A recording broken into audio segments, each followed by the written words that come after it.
America's Cannabis Conversation. Heard every Saturday at 4:20 p.m. online at americascannabisconversation.com. We're part of the W420 Radio Network, and each week we provide you with information, education, and insight into the exploding medical and recreational cannabis industry. You'll hear from industry leaders, elected officials, local experts, detractors, and more. Learn how to build your own cannabis business, how to grow the product, what's legal, and where it's legal. Tune in each week to hear updates from the National Cannabis Industry Association in Washington, tips on investing in cannabis markets, personal success stories, and more. It's now time to join America's Cannabis Conversation. Time now for another intriguing tale on the ever-fascinating cannabis trail with W420 Radio Network's lifestyle correspondent, Rich Wolkoff. Well, cannabis fans, for the first time ever, the City of Angels this spring is going to host the Emerald Cup. Yeah, they're billing it as the Academy Awards of Cannabis, and we are privileged and honored to have the two founder and executive producers, that is Tim and Taylor Blake, on board here on America's Cannabis Conversation. So guys, after 17 years in Northern California, you headed south May 13th and 14th. That's when the Emerald Cup will be held at the Green Street Festival. What was the big decision behind the move, guys? Well, we looked at what was happening after legalization in 2017, and we realized that the best place for our contestants and for our vendors and sponsors was to be at the, in the largest media market, the largest cannabis market in the world, which is LA by far. And so we just knew we had to go down that direction. And so we worked with the city of Long Beach, and we were one public meeting away from being approved to have the show down there in 2019 when COVID hit. So we really got backed up for a couple of years, but the intention has been to go to LA for a few years now. When we first moved out of the Emerald Triangle to Sonoma County in Santa Rosa, people thought we were abandoning the Emerald Triangle, but after the first year, when they realized how successful it was to interact with the vendors and make money and to win on the stages in Santa Rosa, everybody wanted to join us, and we had a waiting list for vendors and sponsors, and the contestants blew up. So it's a good thing for everybody involved, and we're really proud to be heading to LA. Sure. Taylor, you want to chime in on your thoughts? Yeah, no, we're super excited about partnering with Green Street Festival for the award show, because for us, this award show is going to be us coming back in person, because we haven't been in person at the award show since 2019. So we're just super excited to be back with our contestants and our winners. Yeah. So instead of rolling out the red carpet like the Academy Awards, you're going to have the green carpet, right? You're going to have the figurative all going green. Now this is the largest festival of its kind in the world. And tell us about, what's going on. What are the highlights? Well, we've gone from one flowers contest that we started out with to where we have 43 contests now. So it's become quite a competition over the years it's come in. As far as the in public aspect of it, yeah, we're very excited to be working with Rama and the Green Street team to be doing a show downtown this year. It'll be limited to 7,000 people this year, with the thought that next year we'd have a much larger show. So we're very excited to see the contest roll from one flowers competition to 43 competitions. It's really been something. We've entered the flowers and divided up into terpenes, the same with the concentrates now. We've added on indoor over the last year. We've got best of show between the mixed light and the indoor and the sun grown. So it's really been a fun thing to watch the evolution of the competition, which is the heart and soul of the content of the show. Sure. And you tell me about the judges. I think I met Nikki and I met Swami at the Harvest Ball, which is tied into the Emerald Cup up in Santa Rosa, Northern California, closer to the Emerald Triangle. And I also met Mighty Mickey 420, your good and what a character, man. He's the cannabis clown of all time, man. But he told me a little bit about the genesis, but I wanted, in your words, how did this all start some 18 years ago?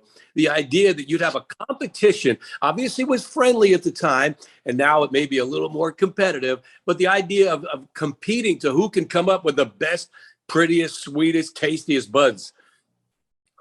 Well, going back for a second to Mighty Mickey, he was the clown with Ringling Brothers. He's hosted all these events, and he came to me one day and said, "Tim, I'm going to morph from Mighty Mickey the Clown to Mighty Mickey, the ambassador of the Emerald Cup. And he showed up one day with this whole outfit, and he's just a perfect ambassador for the Emerald Cup and for cannabis in general. They get more pictures taken with him than anybody else. I just love Mickey.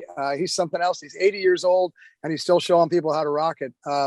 As far as the event, 18 years ago, we were sitting around, and I grew up going to county fairs like most of us and seeing the competitions, the animals, they're just the wonderful aspect of it. And we thought, got to be nice if cannabis could be included like that. So we started with a very small contest at my event center at Area 101 in Laytonville. And it was a couple hundred people and a couple dozen entries. And boy, everybody thought we'd just be lucky if we didn't get busted. And over the years, it's evolved from that one simple contest and a couple hundred people to 30,000 people in 43 contests. Oh, that's awesome. And of course, you had to do it under the radar. I mean, Mighty Mickey 420 was telling me you couldn't even identify whose buds it was for fear of retribution legally and such. Oh, no, the first and third place winners wouldn't even show up at the stage to get their awards that first year. There were a lot of people in mass.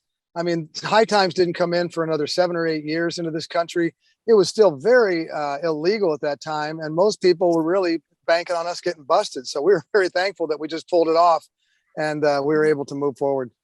Isn't it crazy, the evolution? Here we are 18 years later, not only mainstream, but embraced by so many people and understood so much more. Tell me a little bit about that and how much that means to you as the guys who are the founders and creators of the Emerald Cup. Well, I'm 65. I started dealing when I was 14. So I've been an outlaw and dealing, for over 50 years. So I've watched every decade since the 70s this unfold. I watched the beginning of indoor when it first came in. I watched the private prisons get built and the minimum mandatories when they put everybody in jail for 10, 15, 20 years. I watched the evolution of the large indoor operations all the way into 215, into the Emerald Cup in the early 2000s.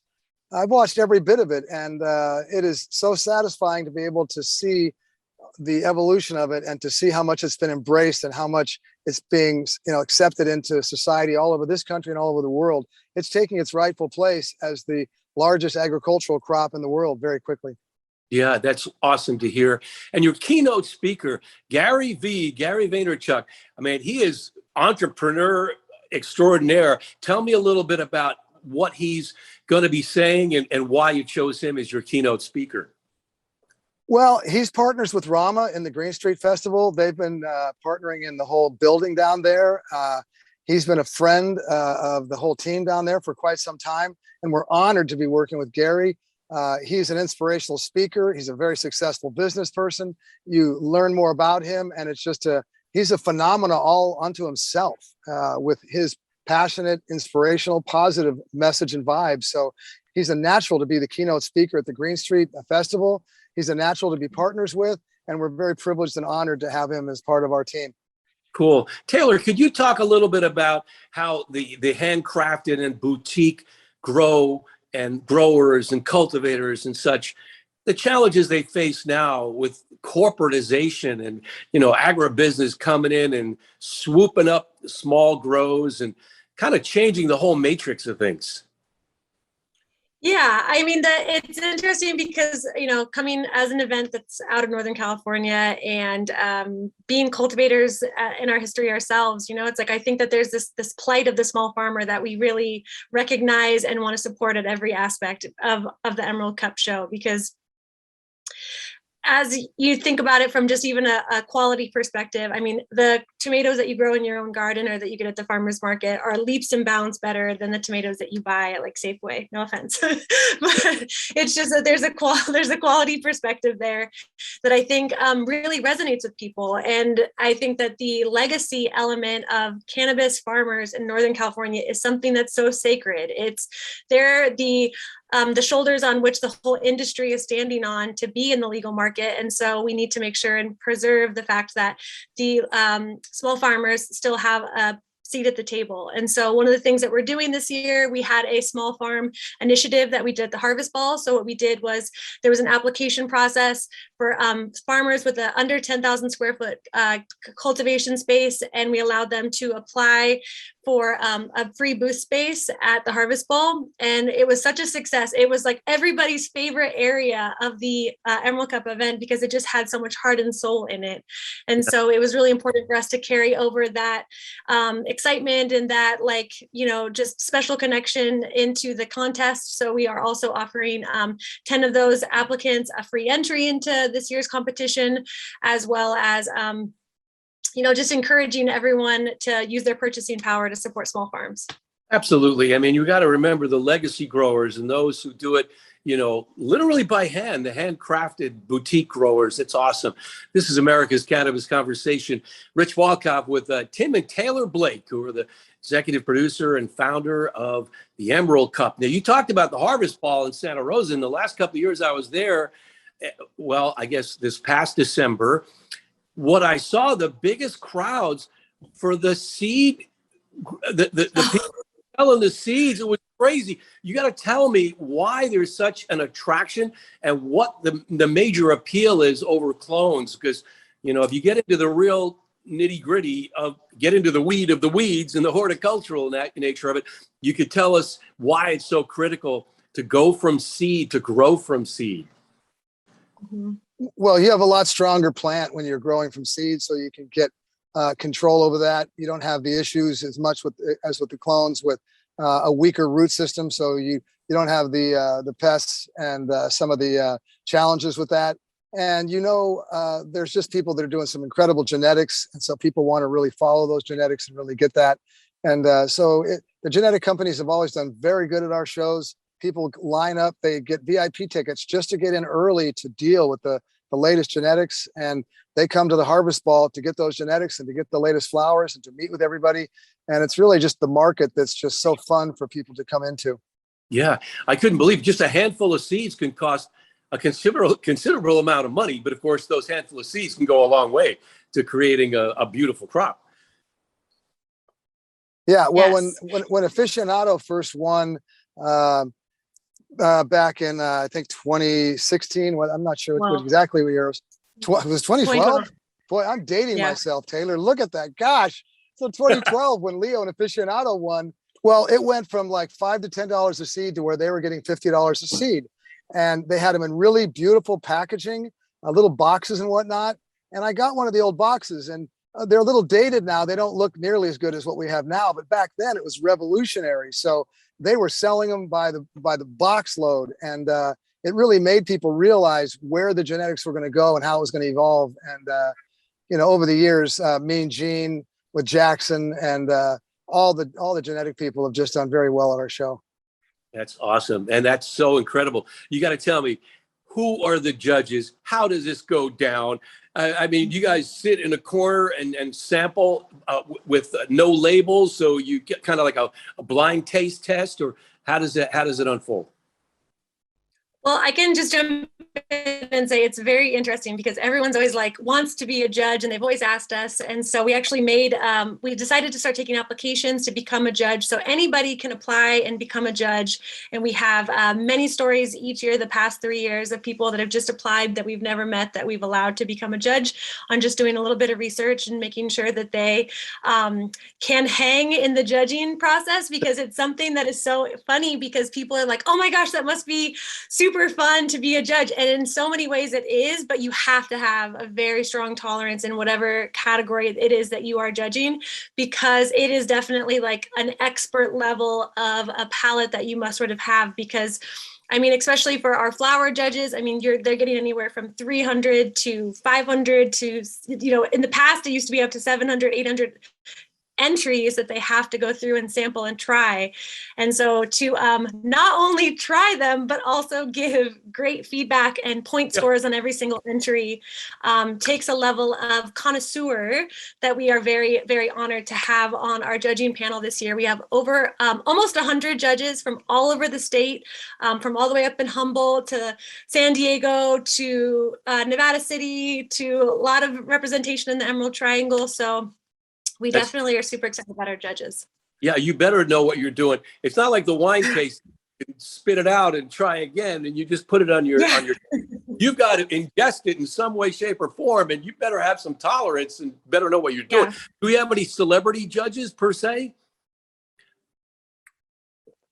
Well, we have a few celebrity judges that we're just about to get in the ability to announce. So stay tuned for that. But we do have some cannabis celebrity judges of quite a good variety. We have like the Dank Duchess, we have Bobby Black, we have Jason Pinsky, we have Nikki and Swami, who you met. We have Maya from Edibles as a solventless judge. We have a lot of very well respected people in the industry as judges, and we're super honored to have them. You have some new categories like most innovative product and a terpene kind of evaluation. So talk a little bit about that.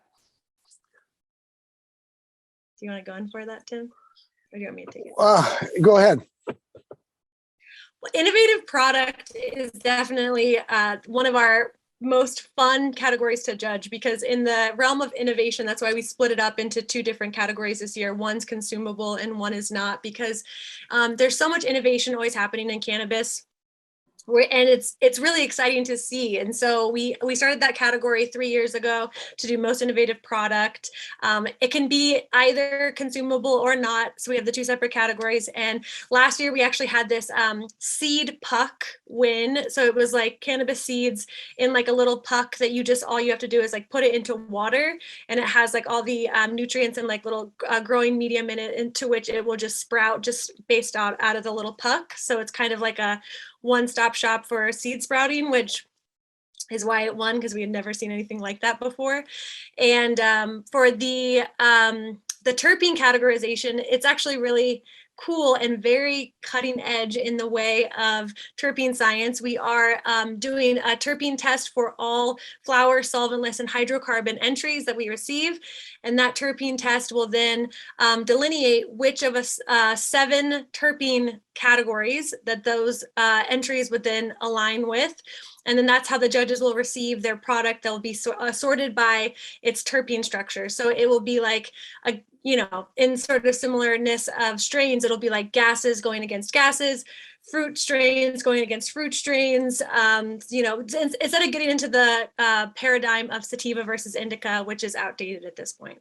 I love that. That's cool. And I'd be remiss if I didn't ask you about Harry Mack, the freestyle rapper, who to be honest, I hadn't heard, but I checked him out, and the guy is off the hook. I mean, what kind of crazy skill set he's got. And when is he going to be doing his thing at your Emerald Cup this spring in LA? Harry Mack is actually doing a really cool fireside chat with Gary Vee on the Friday night. So the Friday night is a dinner, more like seated event, the Friday night of the 13th. And then the Saturday, the 14th, is the festival that's going to be outside with Juicy J performing, and Harry Mack will be there. One thing you may not know is actually Tim is a very famous freestyle rapper himself. I'm sure he could, if you drop a beat, he could just jump right into it right now. Love it. Tim, you may be on the spot now, or you need some herbal inducements to bust it out. I don't know. You tell me.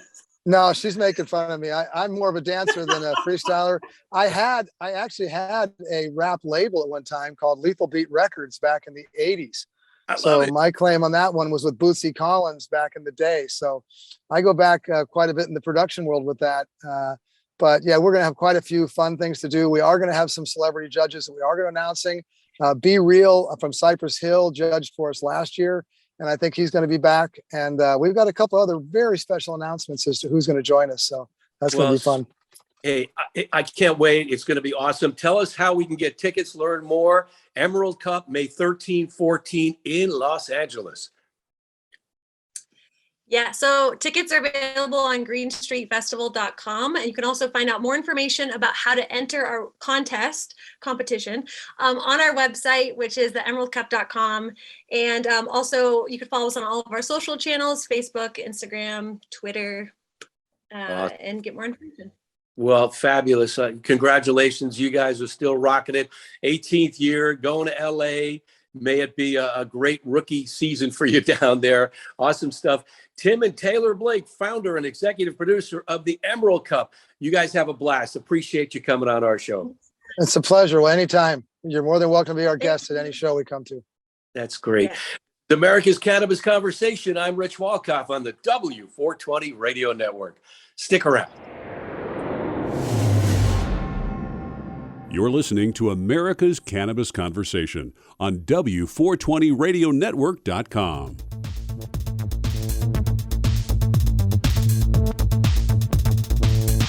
Are you interested in learning more about cannabis? Have you thought about starting your own cannabis business but don't know how? If so, we invite you to join the Cannabis Conversation with other people like you who are looking at the exciting opportunities in this exploding business. Listen to America's Cannabis Conversation. You'll hear from industry experts and get insights into the cannabis industry. For archived shows and for more information, log on to americascannabisconversation.com. It's time for Women in Cannabis on America's Cannabis Conversation, part of the W420 Radio Network. Didn't you get the memo? Here's Chase Roberts. Welcome back to the conversation. This is Chase Roberts, Women in Cannabis correspondent for the W420 Radio Network. It's a pleasure to introduce Christina DeGiovanni, CEO of The Emerald, and she is also an award-winning journalist. Christina, welcome. Thanks for being here. How are you? Thank you so much. I'm doing very well, and I'm very excited to be a guest today. How are you doing? I am great. Thank you so much. All things considered. And yes, here at W420, we're glad we are having you on the airwaves. Christina, let's start at the beginning. Where did you grow up? I was born in San Diego, California, and lived there until I was about 9 or 10. And then I went over to Austin, Texas. From there, I got caught smoking cannabis when I was a freshman in high school. So my parents basically said, you know what?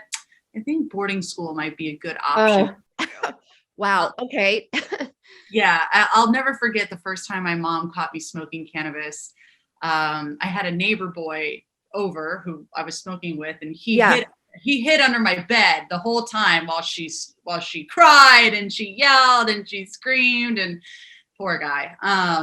So then after that, I didn't stop smoking cannabis, and my parents would raid my room religiously, and there was no trust and no cell phone and all of that drama that comes in with it. So eventually I was actually really excited to go to boarding school. It was like fantastic. I get to get away from my parents. Yeah. I get to be this young adult that I've always wanted to be. And so I went to an all-girls boarding school in New Jersey, and I did smoke cannabis a couple times there, not a lot. It's a very small campus and lots of tattletales. So I was able to get away with it a few times. I took an apple from the dining hall, stepped into the basement a couple nights, went out to the soccer field for a few walks occasionally. Yeah. And then, from there, when I was in my junior year of high school, you start researching colleges where you want to go. And I actually typed into Google, because I had dreadlocks at the time. I was this very, bohemian flower child, living this like cannabis lifestyle at an early age. And I went to Google and I just typed in hippie colleges. And that's funny. That's really funny and genius, I might add. Yeah. And, fortunately, High Times Magazine had actually done an article right on this subject. And it was the top 10 most liberal colleges in America.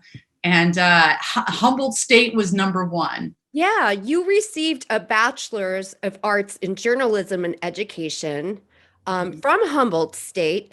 And you did a lot of reporting while you were there. You've also done radio and TV work, including you had apprenticeships at NPR and PBS affiliates here in California. Can you share some of the details of that experience and how that would go on to maybe inspire the path that you've been on? Sure. Yeah, absolutely. So, growing up, I loved Dateline, 2020, all those news shows that talk about true crimes. And so I always wanted to be Diane Sawyer when I was growing up. She was my idol. Me too. Just love Diane. And I do too. She's my favorite. Yeah. And so I went to Humboldt State for nursing. I wanted to be I wanted to be a psychiatric nurse, but due to budget cuts, they essentially got rid of the program at Humboldt State. I think they since then have brought it back, but at the time, I wasn't even through my undergrad yet. So I said, you know what? I'm really good at public speaking. Let me switch to broadcast journalism because that's my dream job. And so, like you mentioned, I had internships with affiliate station for NPR, for PBS, and it was great. I mean, being on camera, being behind the camera, recording audio, editing it, all those creative endeavors I really enjoyed. And then in my last semester of college, I was dating a cultivator up in Humboldt County, and we lived together. And he had actually got caught on an Amtrak train with bulk currency. So he had a lot of money on a train, and he was basically profiled. The Reno Drug Task Force steps on in Reno right before the train enters California, because then they legally can seize what they find for the state of Nevada. Were they tipped off for some reason? How would they know that was there? And what did they consider bulk back in the day, if you don't mind? Yeah, I mean, so the law enforcement told me anything over $500 is considered suspicious. Wow. Why would the average person have more than $500 on them instead of having it in a bank? That's their mentality. But it's actually a routine search and seizure. Wow. They're known for doing this. We were not the first, and we certainly weren't the last. I remember telling someone in Humboldt County, my boyfriend got profiled. I mean, they looked at him, they said, he looked like a lumberjack, big beard, flannel shirt, like fit the bill for a cultivator. They looked at his driver's license. They saw his address in Arcata. They knew Humboldt County. They knew his, and it's funny because he took the train out of the state, and he said the whole thing smelled like weed. They don't care if you're leaving with it. They just want to catch you coming back with something. And so it's routine. It's a routine search and seizure. They go to every person on the train. They go to all the sleeper cars. Like I said, they're on a mission. They got to meet their quota. And so anyways, without a warrant, they illegally searched his luggage. They found currency in there. They took it. They took his cell phone. They took everything out of his wallet. Again, all without a warrant. So this is illegal. And they called law enforcement in Humboldt County, and they said, go to this address. We just apprehended this, or they didn't even apprehend him. They never even arrested him. They just took his stuff and then left. Did they read his Miranda rights or anything? He was not arrested. So there's no need for the Miranda rights. But they did tell him, they threatened him. They said, if you file for this money, we will bring criminal charges against you. So they tried to intimidate him. They lied to him. I mean, essentially, like, he felt that his money was legal and valid. And so he filed for his money. And that's his right. And he fought for almost a year to get that money back. He eventually did get, unfortunately, only about $3,000 back, I think it was, at the end. So kind of a slap in the face after everything he had gone through. But they never brought criminal charges against him because it's not illegal to have money. So, and he wasn't caught with any contraband. He had no drugs, no cannabis, no nothing like that, and so but it's called the poisonous apple effect, where there's an incident over here on the left and the apple runs down the tree, it runs down the ground, and it leads over here on the right. And on the right was me in our house. So I did this very abrasive pounding at the front door at like 9 a.m. and I jump out of bed because I'm like, this is not normal. And the whole Humboldt County Drug Task Force was in my front yard. Terrifying. Guns drawn, bulletproof vests on. It was like a scene out of a movie.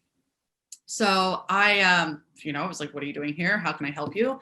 And they said, this person was caught with this. And then without even missing a beat, the cop was like, I smell fresh growing cannabis in there and I need to enter. And I was like, that's ridiculous. We're not growing any weed here. And my landlords actually lived in the house next door. And my landlord was there and he was like, no. I do a walkthrough every month. They're not growing cannabis. I was just in there the other day. The cops didn't care. They're supposed to check the meters outside of your house to see if your electrical usage is, out of range. Right. Yeah, it would be really high. Yeah. But they did not do that because they didn't care. And so they entered my home illegally without a warrant. They searched the entire home without a warrant. They saw that we were not cultivating cannabis. So their excuse to come in was invalid. And then they, we had cannabis at the house, but we both were medical patients. So the amount that we had was acceptable under the Proposition 215. Did you fight this? Did you get any civil justice for this? So I went to jail. I was arrested. Okay. And fortunately, I was able to get bailed out. So I wasn't in there overnight. And I know that there's a lot of people that are arrested for cannabis that lose their lives to this. And, as I was sitting in jail with no shoes on, with cold feet, because they take your dignity away from you, you have to go to the bathroom in front of everybody else. So I basically held it for like 10 hours. I was like, there's no way I'm going to go to the bathroom in front of like a ton of strangers here. So when they, take your dignity away from you, your wheels start turning. And I basically said, the pen is mightier than the sword. I'm earning my degree in journalism. I'm in my last semester of college. I'm going to create what started off as a revenge magazine to tell the truth about bad cops. Because when I, fast forward a couple days, when I received my forfeiture papers from the district attorney, there was about $10,000 that went missing from what was seized in my house. So I kind of skipped that part. So eventually, after about 5 or 6 hours, a judge did sign a warrant. The only place they had left to look was the attic, where we did have more cash, more currency in the attic. So based on that currency, I was arrested. And there was also a few other charges. One of them was like pitiful. I had like a paper bag, like a grocery bag full of old trim that I should have just thrown out because it was so aged, but I, just kept it because one day I could make edibles, who knows?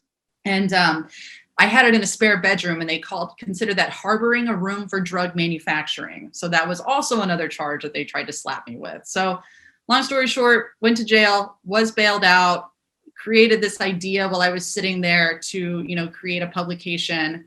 And when the district attorney served me my forfeiture papers, there's about $10,000 missing from what was in the attic, and there was only about 10 officers there. So I absolutely believe that they each pocketed $1,000. And fast forward down the road, the sheriff of Humboldt County was on the NPR radio station, or he was on KMUD, which is like another nonprofit radio station up there. And I called in and I told him everything I just said. That's amazing. Did you really?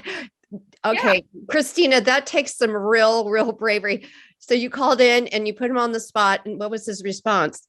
Well, he said, I would like you to come down to the station tomorrow and we could talk about this. And I literally responded back to him, and I recorded this. I have it somewhere on my computer. I said, I was like, who do I tell the cops on? The cops?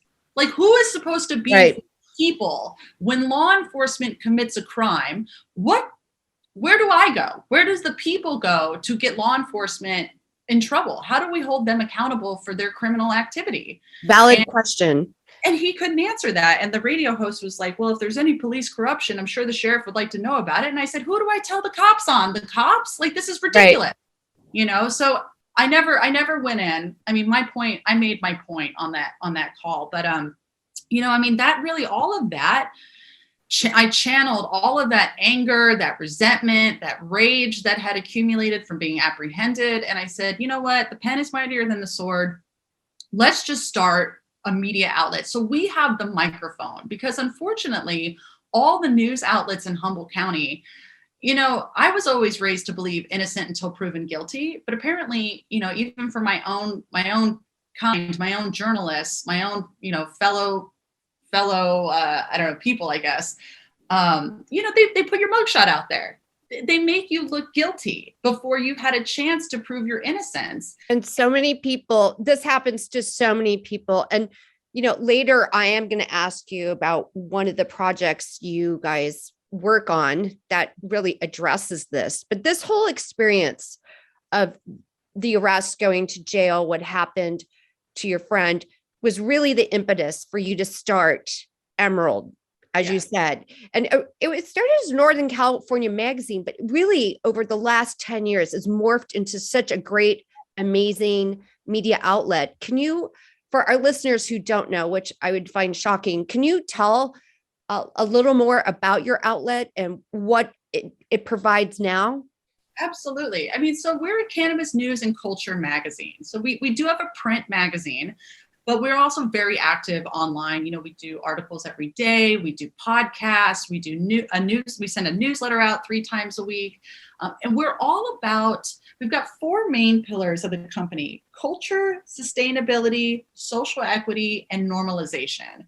So, you know, I mean, sustainability. We know that cannabis has a packaging problem. If anyone's been in a regulated state, it's a package inside of a package inside of a package, and then you throw it away at the end. So it's, you know, we are committed to sustainability.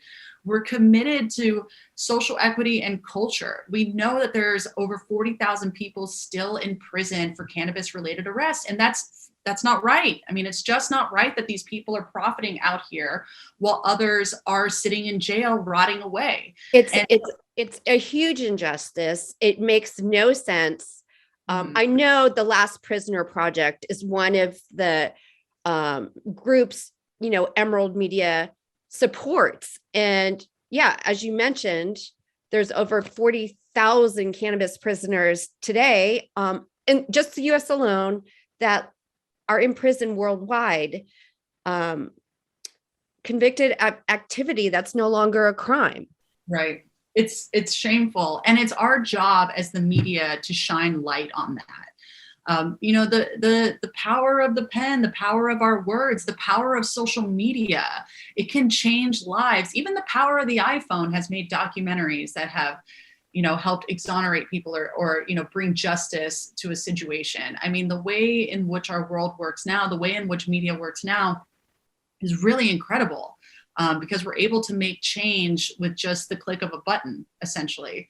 And so, you know, and having been to jail for cannabis, so you realize how ridiculous it is, you know. And I remember when the election was going on in California and legalization was on the ballot, we used to have people call our office and say, you know, what do you recommend? What do you think?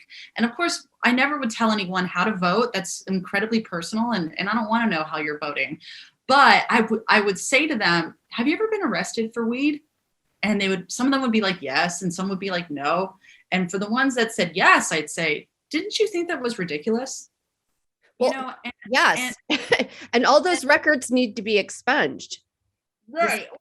Or use your arrest record to your advantage and get a license and fight the man that way. You know, the best revenge is living well. So, you know, if you've been arrested for cannabis and you have a record, you know, either try to get it expunged if that means something to you, or use it to your advantage. Try to get a license, you know, try to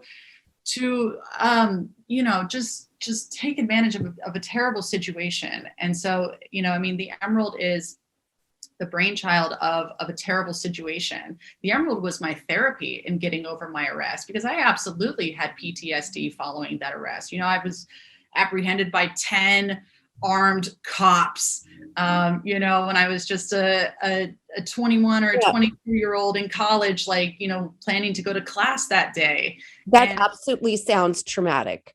Yeah. I mean, it was a crazy experience, but I mean, over the last 10 years, people have been very appreciative and very receptive to the direction and the mission that we have, because we're not about grungy stoner stereotypes, boobs, blunts, bongs. Like, no, like, and don't get me wrong, like, I love blunts and bongs, and boobs are great, but it's like, that's not who we are. We are a modern day media outlet that not only chronicles what the industry looks like, but we're normalizing the cannabis industry for outsiders that might be reserved or hesitant to try cannabis, to try CBD, to dabble in the industry. We're here to show you, you know, what products are on the market. We're here to show you like the latest news and legislation. We're here to introduce you to all these amazing entrepreneurs and ganjapreneurs in the cannabis industry, and really just help normalize it and break down these stereotypes. And so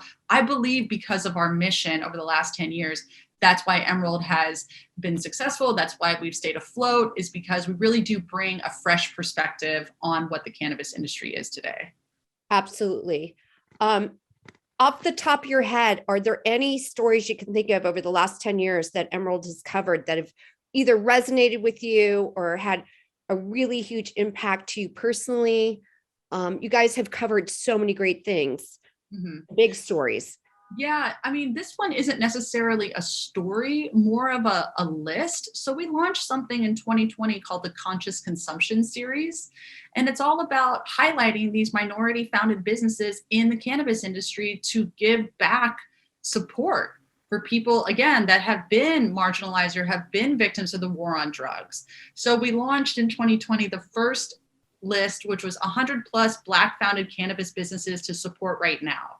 And that was, it took off beyond our belief. I mean, we just put it out there because we wanted to list 100 businesses. We felt 100 was the minimum that we could do.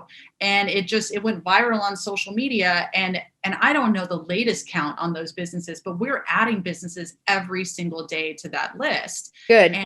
And so we have 100 plus Black founded, Indigenous founded, Latinx founded, Asian founded, and LGBTQ founded. And the next one we're working on is the women founded list. So if there's any women out there that are listening to this that want to be added to the list, please send us an email and we'll get you on that list. But, yes. It's important to highlight these companies that have to struggle a little bit more than their, absolutely counterparts. We just did a interview with someone from MJBiz Daily, and they came out with a white paper about women and minorities in cannabis. I don't even like that word, but basically it came out that as it expands and more women are getting involved, in actuality, the percentage of executive positions held by women declined in 2021 after a spike in 2019. And I was like, what the heck is going on here? So the fight for women in this industry, for minorities and, underrepresented people it's a huge, huge concern. Are there direct links for people to go look at these lists on your website? Are they housed somewhere special? Yeah. So, right. If you log on to our website, theemeraldmagazine.com, you'll see a couple hyperlinks right on the home page. And I think the first one says either conscious consumption or it says 100 plus minority businesses to support right now. And so that will lead you, that link will click over to all the lists. So if you're an Indigenous founded business, if you're a Pacific Islander founded business, an Asian business, an LGBTQ founded business, just send us an email, info@theemeraldmagazine.com, and we'll get you on there. There's a couple questions, we need to vet some of these companies just to make sure that, it's everyone should be an ally, but allies don't belong on the Black founded list unless if you are Black. I mean, we want to absolutely. It needs to be vetted for sure. We want to make sure that everyone on there, has fair and equal representation. And so, and it's straight across the board. But, we really, we've had a couple companies reach out to us that are not directly in the cannabis industry. And so we have an editor that really manages those lists and oversees them. So, fantastic. Yeah. So our listeners, please take advantage of those lists. Christina, unfortunately, our time is up. I really want to thank you for being here. You're welcome back anytime. If you missed any of this great interview with Christina DeGiovanni, you can go to W420 Radio Network and click on the archive section to listen to this and other great interviews. And we'll be right back. America's newest and fastest growing cannabis-focused radio network is expanding across the country and looking to add to our sales and marketing team. America's Cannabis Conversation offers listeners insight and information on the exploding world of cannabis. It also gives advertisers the opportunity to reach a hyper-targeted audience, literally neighborhood by neighborhood, in markets all across the country. We're looking for a few motivated individuals that want to essentially run their own local business. To learn more about this exciting opportunity or to apply, visit americascannabisconversation.com.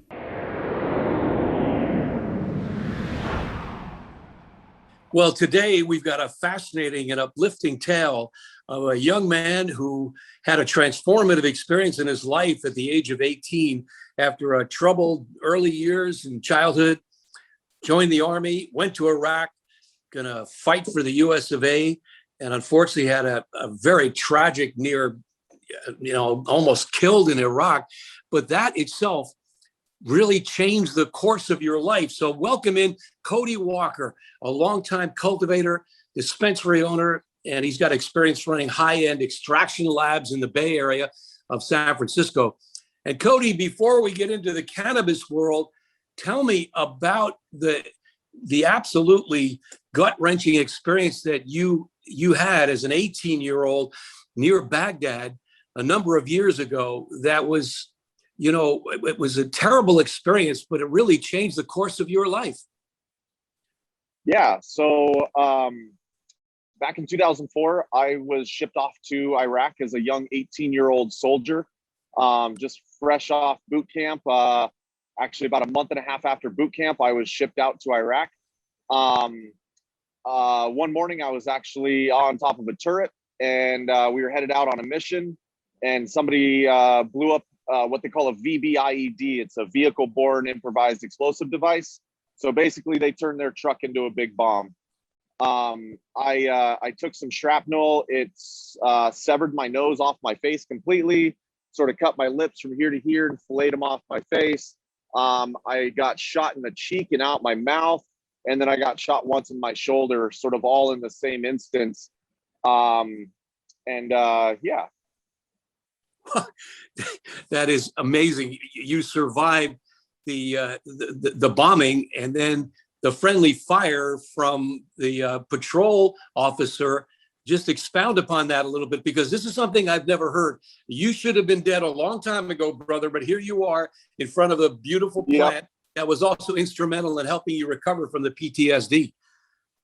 Yeah, so I did take a little bit of friendly fire. It does happen. You can't be mad at anybody for it. But I was shot with a 9mm from my commander through my cheek, and he was trying to sort of fire over my truck, and I stood up, got in the way, and back in the day, I used to watch magicians catch bullets with their teeth, and I am here to tell you that that's not true. That's a lie. They cannot catch them with their teeth.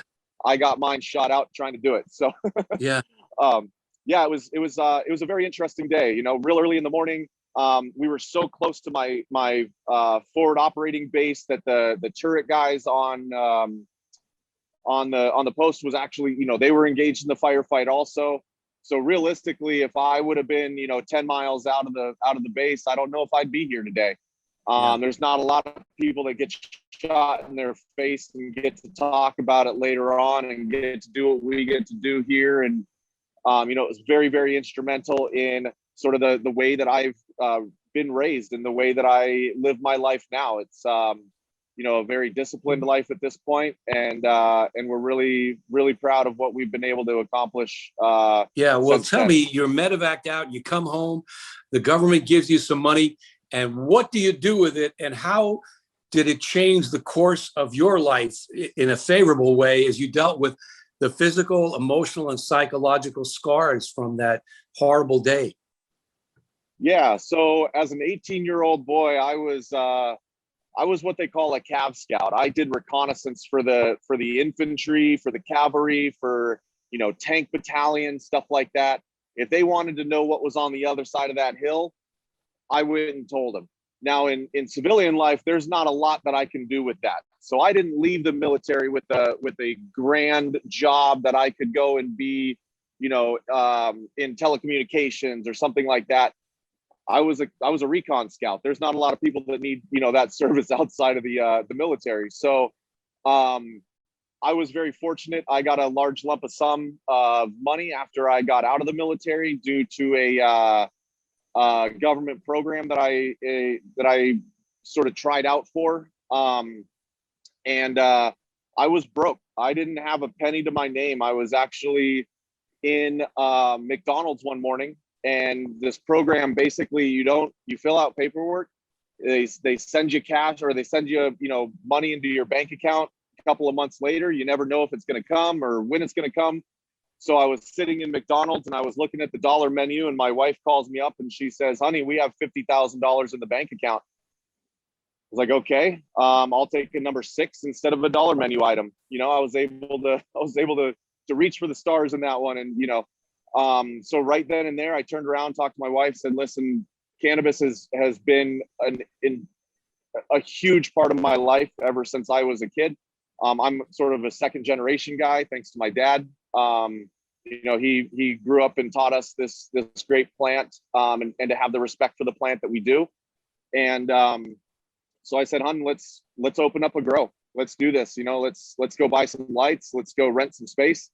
So I moved her out of Southern California, and we moved up to Oregon, and we sort of started our first large, cannabis business after trying to sort of poke around and play around for a little bit.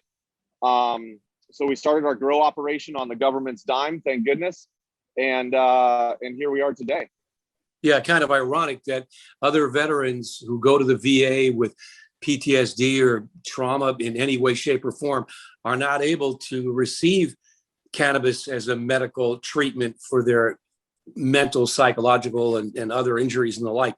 Yet here you are, launched a career in it. Just tell me what role it played in your recovery and how it to this day is instrumental in keeping you on track. Because a lot of people think, yeah, great, get high, weed's a great party drug. Well, there's a lot more to it than that.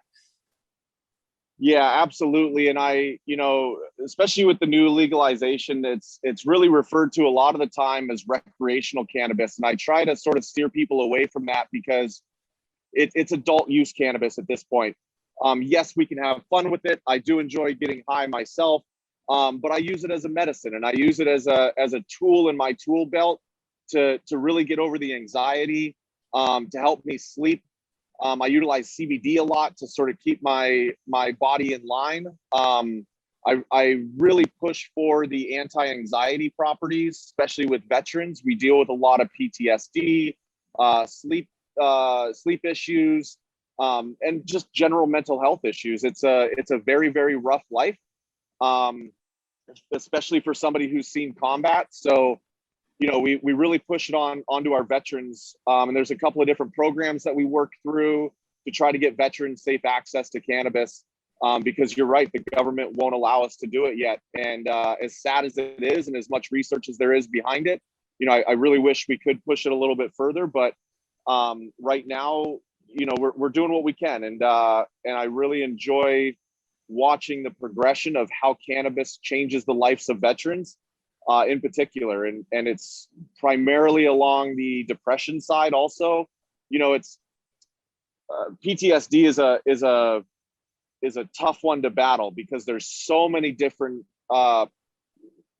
problems that happen with it, and if you can start to get some of those aligned into a good alignment, you're sleeping better, which means you're eating better, which means you're happier, which means you're not as depressed. The little things start to come in and roll up and really change veterans' lives.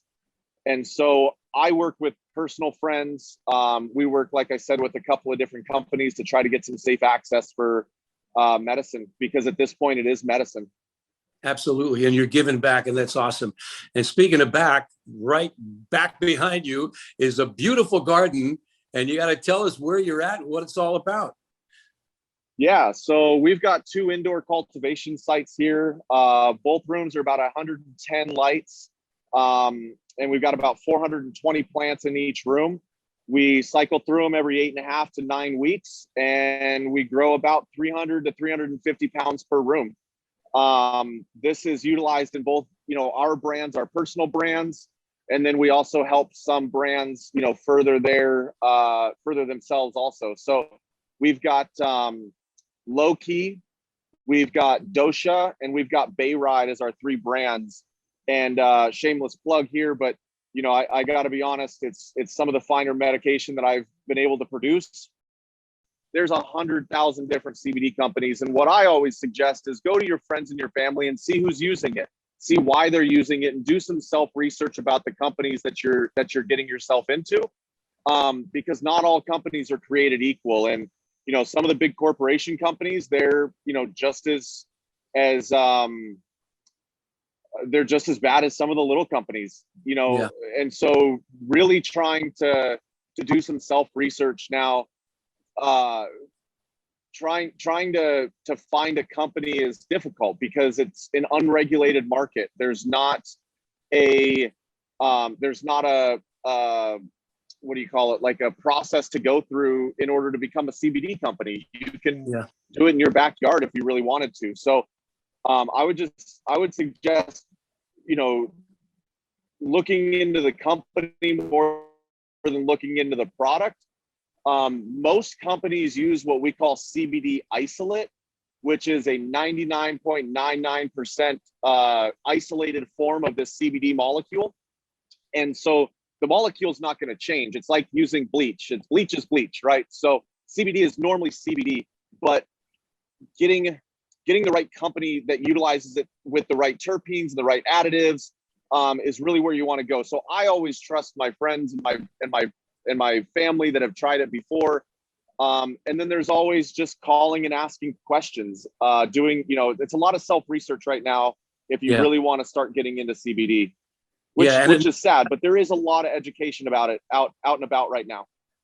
You got to do your research and find some friends who have had good experiences. Another, you know, product that is blowing up, but now is becoming very contentious, is Delta 8 THC, which has been banned now in 15 states. The good news, Connecticut became the 19th state to legalize adult marijuana use. Great. But almost as many states are now banning Delta 8 THC, which, as I understand, is, you know, well, it's an anomaly. But you tell us a little bit more about that. Yeah. So cannabis goes through what we call isomerizations. And that means that it can change its form depending on what the chemical makeup of it is. And what we're doing is we're converting CBD, which is a mass form. You know, we can produce a lot of it, and we're converting it using a couple of different methods, but usually a high acid method, in order to essentially convert the CBD into Delta 8 THC. It doesn't have as much of the psychoactive effects to it, but the process is unregulated right now. And so that's really why the bans are coming out right now, is because if you don't do this process correctly, you're leaving products like lye or citric acid inside of these cartridges that can be very, very dangerous to the consumer. So until there's a set regulation and a set testing value to it, they're going to start banning it. And it's for consumer safety, because people do take shortcuts in labs to try to make money.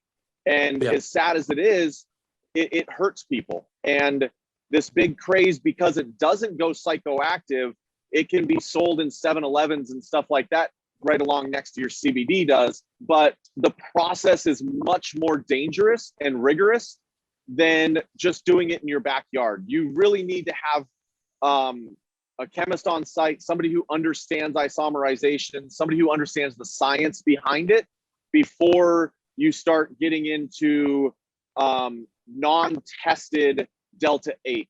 And so I always caution people on the Delta 8 craze right now. If you find it in 7-Eleven, I would pretty much stay away from it.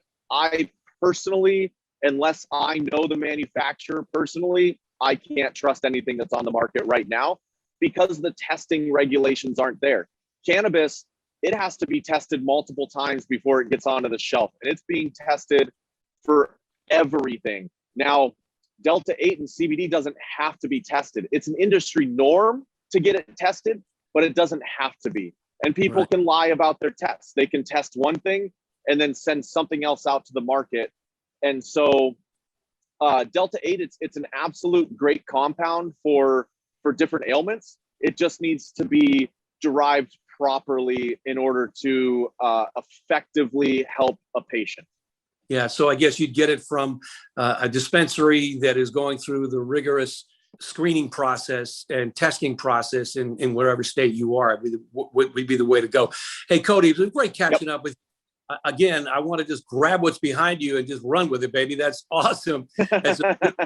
beautiful crop you've got there, and it's an amazing story. I mean, you almost gave your life in the service, and you got a second opportunity, and I'm glad you're giving back and using the cannabis in a healthy, positive way for many veterans as well. So really appreciate your time, and best of luck to you. Cody Walker, he's the whiz. He's the lab director at Bayride and a beautiful cannabis brand, Loki and DOSHA in Oakland, California.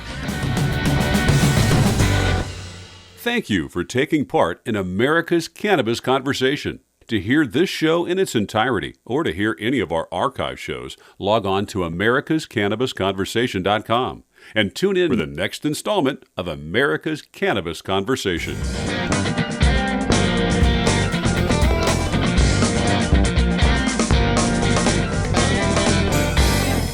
W420radionetwork.com